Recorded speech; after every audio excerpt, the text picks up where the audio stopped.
அப்பொழுது இயேசு, பிதாவே, இவர்களுக்கு மன்னியும், நாங்கள் செய்கிறது இன்னதென்று அறியாதிருக்கிறார்களே என்றார். ஆமென். தலை தாழ்த்தி ஜெபம் பண்ணுவோம்.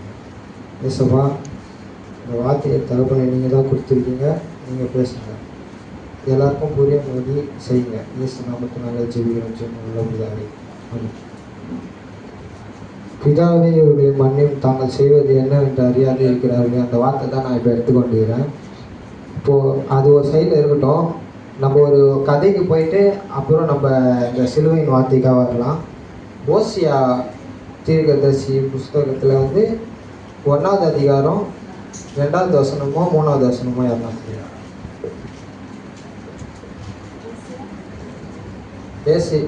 ஓசியா 1, 2, 3.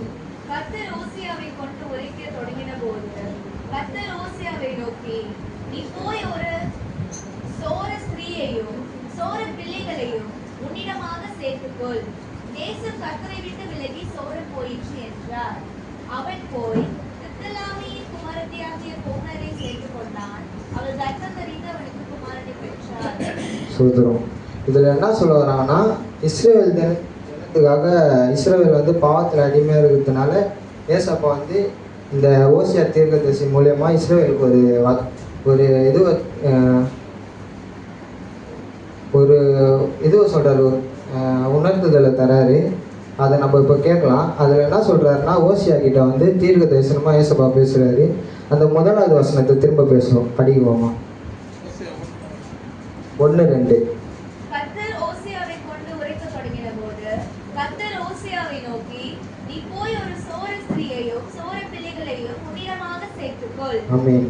அவர் என்ன சொல்கிறாருன்னா, சோர ஸ்திரீனா விபச்சார ஸ்திரீயை பார்த்து கல்யாணம் பண்ணு அப்படின்னு சொல்கிறார் ஏசப்பா. இது வந்து இஸ்ரேல் மேலே இருக்கிற ஒரு பாசத்தினால, ஒரு அன்பினால, ஒரு கோபத்தினாலையும் சொல்ல வர்றாரு. போய் இவரும் என்ன பண்ணுறாரு, ஓசியா தீர்க்கதரிசியும் போயிட்டு ஒரு விபச்சார ஸ்திரியை வந்து கல்யாணமும் பண்ணுறாரு. இப்போ நம்மளாக இருந்தால் என்ன சொல்லியிருப்போன்னா, ஏசப்பா சொல்லும் போது வாலிப பிள்ளைகளாக இருந்தால் என்ன சொல்லியிருப்போன்னா, ஏசப்பா நான் இந்த மாதிரி ஏசப்பா வந்து ஒரு விபச்சார ஸ்திரீன்றதை விட ஒரு நார்மலாக ஏசப்பா நம்மளுக்காக ஒருத்தரை வந்து நியமித்து வச்சுருப்பாரு. ஆனால் நம்ம என்ன பண்ணுவோம், ஏசப்பா வந்து இதுமாதிரி சொல்லும் போது, ஏசப்பா நான் இருந்தால் நான் சொல்லியிருப்பேன்னா, ஏசப்பா நான் ஒரு பொண்ணு பார்த்து வச்சுருக்கேன் ஏசப்பா, இது வாலிப பசங்களாக இருந்தால் பெண்களாக இருந்தால் நான் ஒரு பையன் பார்த்து வச்சுருப்பேன் ஏசப்பா அப்படின்னு தான் நம்ம சொல்லியிருப்போம். ஆனால் இதுதான் ஏசப்பாவோட கீழ்ப்படிதல். நம்மளுக்கும் தீர்க்கதரிசி ஏசப்பாவை வணங்குறவங்களுக்கும் வித்தியாசமே. அது நம்ம போய் நல்லா தெளிவாக பார்க்கணுன்னா, இந்தமாரி விபச்சார ஸ்திரியை வந்து கல்யாணம் பண்ண சொல்கிறாரு, கல்யாணம் பண்ணுறாரு ஓசியா தீர்க்கதரிசி. அவருக்கு வந்து ஒரு 3 குழந்தை பிறகுது. 3 குழந்தைக்கு வந்து 3 விதமான ஏசப்பா பேர் வைக்க சொல்கிறாரு. ஃபஸ்ட்டு வந்து பையனுக்கு வந்து ஜெர்சேல்னு ஒரு பேர் வைக்கிறாரு. அதுக்கு வந்து சிதறடிக்கப்பட்டவர்கள், பாவத்தினாலே நம்ம சிதறடிக்கப்பட்டிருக்கோம் அப்படின்ட்டு நம்ம மீன் பண்ணிக்கலாம். 2வது வந்து ஒரு பொன் குழந்தை பிறகுது. அதுக்கு லூஹாமா அப்படின்ற ஒரு பேர் வைக்கிறாரு. அதுக்கு வந்து இரக்கம் பெறாதவர்கள், பாவத்தினால நம்ம இரக்கம் பெறாத இருக்கிறோம். 3வது குழந்தை ஒரு பிறகுது. அதுக்கு வந்து பையன் ஒன்று பிறகுது. அதுக்கு வந்து லூ ஹமி அப்படின்ற ஒரு பேர் இருக்கிறாங்க. என் ஜனம் அல்ல அப்படின்ட்டு இந்த 3 குழந்தைக்கு 3 பேர் இருக்கிறாங்க. இது 3 இருக்கட்டும். இந்த 3 பேருக்கும் நான் வந்து தனியாக இது வந்து எப்படி ஆசீர்வாதமாக ஏசப்பாவோட மன்னிப்புனால இந்த 3 பேரோட நம்ம பாவ வாழ்க்கையை வந்து எப்படி ஏசப்பா மாத்துறாருன்ட்டு நம்ம பார்ப்போம். ஓசியா 2, 5வது வசனமும் 7வது வசனமும் படிக்கும். அவர்களுடைய தாய் சோர போனால், அவர்களை கர்ப்பந்தரித்தவள் லட்சையான காரியங்களை செய்தால், அப்பத்தையும் தண்ணீரையும் ஆட்டு மயிரையும் பஞ்சையும் எண்ணெயும் பானைகளையும் கொடுத்து வருகிற என் நேசர்களை பின்பற்றி போவேன் என்றார். இதில் என்ன சொல்ல வராங்கன்னா, இந்த ஓசியா தீர்க்கதரிசி வந்து கல்யாணம் பண்ணுறாங்க. 3 குழந்தை பிறகுது. 3 குழந்தைக்கு ஏசப்பா தீர்க்க தரிசனமாக வார்த்தை தர்றாரு. அது அவங்க வந்து அந்த பேரையும் வைக்கிறார் ஓசியா. திரும்ப என்ன பண்ணுறாங்கன்னா, இந்த கோமேர் வந்து என்ன பண்ணுறாங்க, திரும்ப பாவ வாழ்க்கைக்கே போயிடறாங்க. இந்த 3 குழந்தையும் ஓசியா தீர்க்கதரிசியை விட்டு திரும்ப அந்த விபச்சாரம் வாழ்க்கைக்கே போயிருக்காரு. இது நம்ம விபச்சாரம்னு போவோம்னா நம்ம அந்த இடத்துல நம்ம என்ன வச்சுக்கிறோம், ஏசப்பா விட்டு ஏசப்பா வந்து நம்ம மேலே நம்ம மேலே ஒரு இரக்கம் இருக்குது. ஆனாலும் நம்ம என்ன பண்ணுறோன்னா பாவத்தை தேடி தான் ஓடிக்கொண்டு இருக்கிறோம். இப்போது கோமேர் என்ன பண்ணுறாங்கன்னா, அவங்க வந்து ஒரு பாவ வாழ்க்கைக்கு திரும்ப போகிறாங்க, விபச்சார வாழ்க்கைக்கு திரும்ப போகிறாங்க. அப்போ வந்து அந்த 7வது வசனம் கொஞ்சம் படிங்க. அவள் தன் நேசர்களை பின்தொடர்ந்தும் அவர்களை சேர்வதில்லை, அவர்களை தேடியும் கண்டுபிடிப்பதில்லை.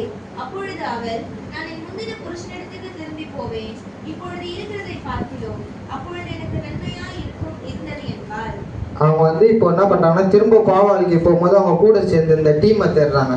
இப்போ நம்ம பாவ வாழ்க்கையில் போகும்போது நம்மளுக்கு ஒரு துணைக்கு ஆள் வேணும்ல, நம்ம கூட ஒரு செட் ஆஃப் சர்க்கிள் ஃப்ரெண்ட்ஸ் இருப்பாங்களா, அந்த ஃப்ரெண்ட்ஸை தேடுறாங்க.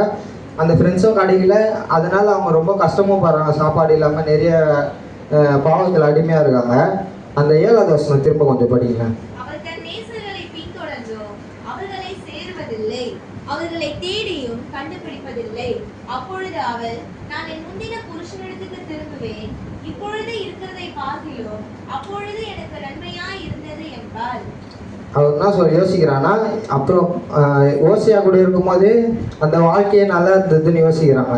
நம்மளும் என்ன பண்ணுவோம்னா பாவம் செய்வோம், ஆனால் அந்த பாவத்தை வந்து நம்மளுக்கு பாவம்னு தெரியும், ஆனாலும் ஏசப்பா உணர்த்துவார். நம்ம வந்து என்ன பண்ணுவோம், அந்த பாவத்திலே தான் திரும்ப அந்த ஓசியா அப்படியே அந்த அவங்க என்ன கோம்பேர் என்ன பண்ணுறாங்கன்னா, இந்த உணர்வு வருது நம்ம அந்த வாழ்க்கையே நல்லா இருந்தது அப்படின்ட்டு, ஆனாலும் என்ன பண்ணுறாங்க, திரும்ப பாவத்தை நோக்கி தான் போகிறாங்க. நம்மளும் என்ன பண்ணுறோன்னா, ஏசப்பா உணர்த்தியும் நம்ம வந்து அந்த பாவத்தை நோக்கி தான் நம்ம போயிட்டு கொண்டு இருக்கிறோம். அது வந்து இந்த வசனத்தில் நம்மளுக்கு நல்லா புரிய வருது. அவங்க என்ன பண்ணுறாங்கன்னா, திரும்ப பாவ வாழ்க்கையில் போயிட்டு அந்த சிறையிருப்புல வந்து அவங்க மாட்டிக்கிறாங்க.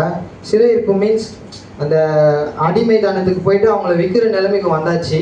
அவர் கோமேரை வந்து விற்க வராங்க, விபச்சாரத்துலேருந்து மாட்டி நிறைய கடன் பட்டு நிறைய கஷ்டப்பட்டு இந்த மாதிரி இதில் சந்தையில் வந்து விற்க வந்துட்டாங்க அவங்கள அடிமையாக. அப்போ வந்து ஓசியா கிட்ட வந்து ஏசப்பா பேசுகிறாரு. அந்த வார்த்தை என்னன்னா, நீ போயிட்டு திரும்ப கோமேரை வந்து கொண்டு வா, திரும்ப உங்ககிட்ட வந்து சேர்த்து வச்சுக்கோ அப்படின்னு சொல்கிறாரு. இது எப்படின்னா, அது வந்து எப்படி அவன் போய் பண்ணுறான்ட்டு கொஞ்சம் நம்ம அந்த ஓசியா 3:2 கொஞ்சம் படிங்களா யாராச்சும். அப்பொழுது நான் அவளை எனக்கு 15 வெள்ளி காசுக்கும் 1 கலம் பார்கோதுமை கொண்டு அவளை நோக்கி, நீ வேசித்தனம் பண்ணாமலும் ஒருவனையும் சேராமலும் அநேக நாள் எனக்காக காத்திரு, உனக்காக நானும் காத்திருப்பேன் என்றேன். இப்போ என்ன பண்றாருன்னா, 15 வெள்ளி காசுக்கும் 1.5 கிலோ வார்கோதுமைக்கும் ஓசியா போயிட்டு மீட்டு கொண்டு வர்றாரு. இதை நம்ம வாழ்க்கையில் என்ன பண்ணோம்னா, நம்ம செய்கிற பாவத்தெல்லாம் வந்து நம்ம மாட்டி ஒரு சிறையிருப்பில் இருப்போம். நம்ம சிறையிருப்பு நம்ம பாவத்தெல்லாம் மன்னிக்க தான் ஏசப்பா வந்து ஓசியா வந்து என்ன சொன்னார்னா, என்ன பண்ணி கொண்டு வந்தார்னா, வெள்ளி காசுக்கும் வார்கோதுமைக்கு தான் கூட்டிகிட்டு வந்தார். நம்ம பாவத்தை நம்ம எல்லாத்தையும் மறிக்கிறதுக்கு ஏசப்பா வந்து மன்னிக்கிறதுக்கு நமக்காக ஜீவனை கொடுத்தாரு. ஜீவனை கொடுத்து அடி ஒதுகளையும் வேதனையும் பட்டார். அதை தான் இப்போ இதில் சொல்ல வரேன் நான்.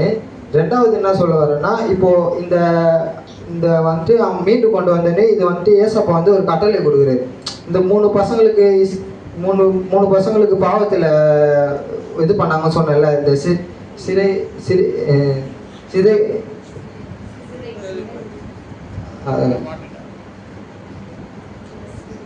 சிதறடிக்கப்பட்டவர்கள் அப்படி இப்படின்ட்டு ஒரு 3 சொன்னல. அந்த ஃபஸ்ட்டு பாயிண்ட் வந்து ஜெர்சேல்னு பேர் வச்சுருந்தாங்க. அந்த ஜெர்சேல்ன்ற பேர் வந்து ஆசீர்வாதமாக ஏசப்பாவோட மன்னிப்புனால எப்படி அவங்களுக்கு வந்து அந்த ஆசீர்வாதமாக மாறிச்சு அப்படின்ட்டு நம்ம பார்க்கலாம். ஜெர்சேல்ன்றவருக்கு வந்து ஃபஸ்ட்டு வந்து சிதறடிக்கப்பட்டவர்கள் நான் சொல்லியிருந்தேன். அது வந்து ஏசப்பா மன்னிப்புனால ஒரு ஆசீர்வாதம் கிடைக்குது. விதைக்கப்பட்டவர்கள் அப்படின்ட்டு ஒரு ஆசீர்வாதம், அந்த ஒரு மன்னிப்பு ஒன்று கிடைக்குது. நம்ம இயேசுக்கிட்ட புது விதையாக ஏசப்பா நம்மளை மன்னித்து ஒரு புது விதையாக விதைக்கப்பட்டிருக்கிறோம். நம்ம தான் ஏசப்பாக்காக கனி கொடுக்கணும். 2வது என்ன சொல்ல வர்றாருன்னா, 2வது வந்து லூ ரஹாமா அப்படின்ற ஒரு பேர் இருக்குது 2வது பொண்ணுக்கு. அதுக்கு வந்து இரக்கம் பெறாதவர்கள் அப்படின்ற ஒரு வார்த்தை அவங்களுக்கு அது பாவத்தில் இருக்கும்போது அப்படி இருந்தாங்க. அது அப்படியே ஏசப்பா ஒரு மன்னிப்புனால அவங்களுக்கு என்ன தராருன்னா, இரக்கம் பெற்றவர்கள். ஏசப்பா கண்ணில் வந்து ஒரு இரக்கம், அந்த மன்னிப்புனால இரக்கம், அந்த இரக்கம் தான் பிதாவே இவர்கள் என்ன செய்கிறோம் என்று அறியாது இருக்கிறார்களே என்ற ஒரு இரக்கம் தான். அந்த இரக்கத்தை வந்து அவங்க பெறுறாங்க எப்போனா, இந்த பாவத்திலேருந்து திரும்ப வெளியே வரும்போது அந்த மன்னிப்பு கிடைக்கும் போது தான் இந்த இரக்கம் ஒன்று கிடைக்குது அவங்களுக்கு. 2வது வந்து லூ ஹமி அப்படின்ற ஒரு பேர் இருக்குது. அதுக்கு வந்து என் ஜனம் அல்ல, பாவத்தினாலே சிக்கி கொண்டு இருக்கிறவங்க வந்து அப்போ வந்து ஏசப்பா சொல்கிறாரு என் ஜனம் அல்ல அப்படின்னு சொல்கிறாரு. அந்த பாவம் மன்னிப்புனால அவங்களுக்கு ஒரு இது கிடைக்குது. அது அப்போ வந்து என்னவா லூ ஹமியை வந்து ஹமியாக மாற்றிடுறாரு. கம்மி வந்து அம்மிக்கு அர்த்தம் வந்து என் ஜனம் அப்படின்னு அர்த்தம். இப்போ வந்து பாவ மன்னிப்பு நம்மளுக்கு கிடைச்சோன்னே நம்ம வந்து எல்லாரும் ஏசப்பாவோட ஜனமாக நம்ம மாறிட்டோம். அதுதான் இப்போ நான் சொல்ல வரேன். ரெண்டாவது கடைசியாக என்ன சொல்ல வரேன்னா, ஏசப்பா அந்த கடைசி லைன் படிங்களேன், ஓசியா 3:2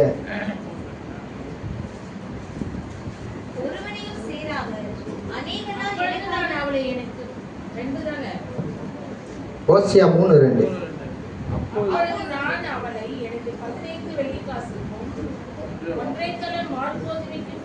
அவளை நோக்கி நீ வேசித்தனம் பண்ணாமலும் ஒருவரையும் சேராமலும் அநேக நாள் எனக்காக காத்திரு, உனக்காக நான் காத்திருப்பேன் என்று. அவர் என்ன சொல்றாருன்னா, அந்த கடைசி அந்த லைன் மட்டும் படிங்களா, அந்த ஒருவரிடம் சேராமலும் அந்த லைன் மட்டும் படிங்களா. விபச்சாரம் செய்யாமலும், அதுல நீ விபச்சாரம்